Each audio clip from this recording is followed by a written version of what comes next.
नमस्कार दोस्तों, welcome to back my channel. और आज हम बात करने वाले हैं आध्यात्मिक का मीनिंग क्या है। बहुत सारे ऐसे स्पीकर्स और भी मान्यता रखने वाले लोग इस फील्ड में आगे आ रहे हैं और कोशिश कर रहे हैं कि ज़्यादा से ज़्यादा लोगों में जागृति लाई जा सके।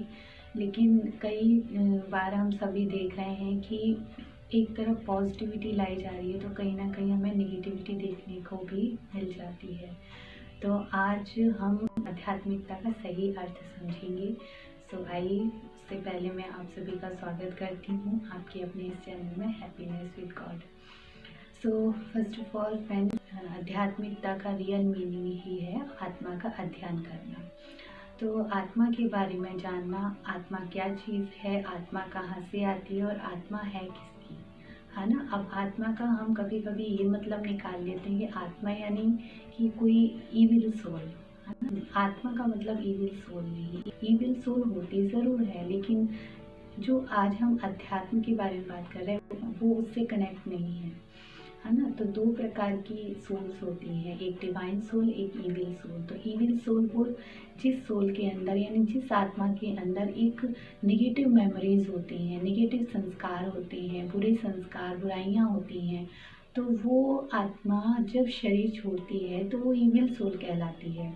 और जिस आत्मा के अंदर अच्छे संस्कार होते हैं वो आत्मा शरीर छोड़ती है तो वो डिवाइन सोल कहलाती है, जिनको फरिश्ता कहा जाता है कि फरिश्ते आएंगे और हम सबकी मदद करेंगे।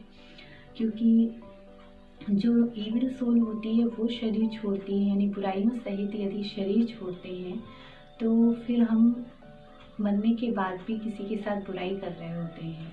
और जब हम अच्छाइयों के साथ शरीर छोड़ते हैं तो हम जैसे हम जब जीवित थे तो हम सभी के साथ अच्छा करते थे, और जब हम ये शरीर छोड़ देते हैं तो तब भी हम लोगों के साथ अच्छा ही काम कर रहे होते हैं। आध्यात्मिकता के लिए हम और गहराई में जाएं तो आत्मा के अंदर 3 शक्तियाँ होती है जिससे आत्मा अपना पूरा जीवन का संचालन करती है, अपने शरीर का संचालन करती है। जैसे कि शरीर है, शरीर की कर्मेंद्रियाँ हैं आँख, नाक, कान, हाथ, पैर, तभी तो ये शरीर अपने कर्मों को कर पा रहा है ना।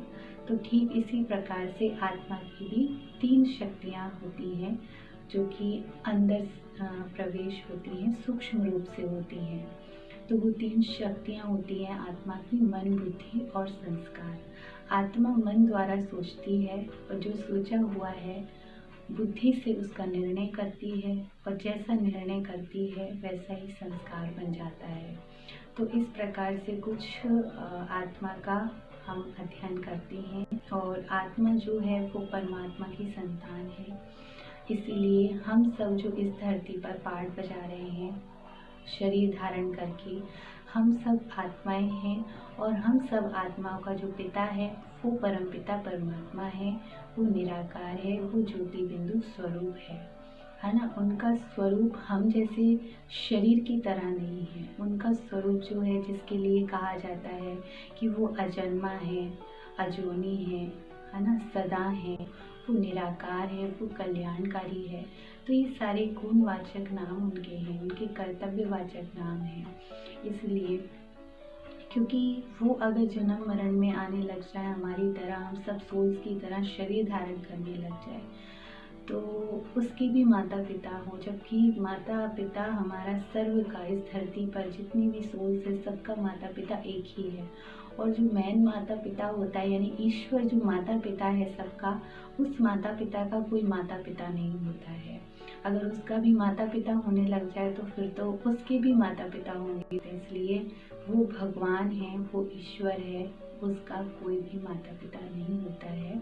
इसलिए वो अजन्मा है, वो कभी जन्म मरण में नहीं आता है। तो ये ईश्वर ने हमें समझाया है। मैं इस संसार में अवतरित होता हूँ और आकर के अपना कर्तव्य करता हूँ, पतितों को पावन बनाने का।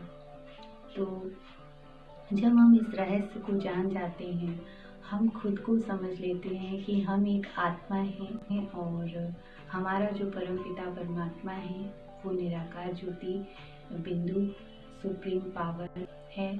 और हम सबका पिता है। तो वहाँ से कनेक्टिविटी करना बहुत इजी हो जाता है। के लिए हम कहते हैं कि हमें मेडिटेशन करना है और हमें योग लगाना सीखना है, तो हम कैसे करें, है ना। लोग हमसे कहते हैं कि भगवान को याद करो, मन से करो। तो कैसे मन से करें? तो मन से करने का मतलब यही होता है कि हमें अपने आप को एक सोल समझ करके उस परमात्मा को याद करना होता है, उस सुप्रीम सोल को याद करना होता है।